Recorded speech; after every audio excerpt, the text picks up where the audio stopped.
Alam mo ba na ang isang simpleng printer ang naging dahilan kung bakit tayo ngayon ay malayang magsalita laban sa mga korap na opisyal? Noong 1735, si John Peter Zenger ay isang German na nakatira sa New York. Nakita niya na ang governor na si William Cosby ay nagnakaw ng lupa at nandaya sa eleksyon. Kahit alam niyang pwedeng mamatay siya, naglimbag pa rin siya ng mga artikulo laban sa korap na governor.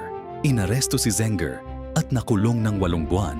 Sa korte, sinabi ng judge na kahit totoo ang sinulat niya, makakasuhan pa rin siya. Pero ang abogado niya ay naging matapang.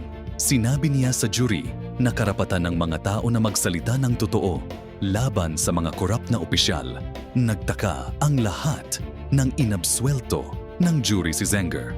Ang desisyon na ito ay naging pundasyon ng press freedom sa Amerika dahil sa kanyang tapang na magsabi ng totoo.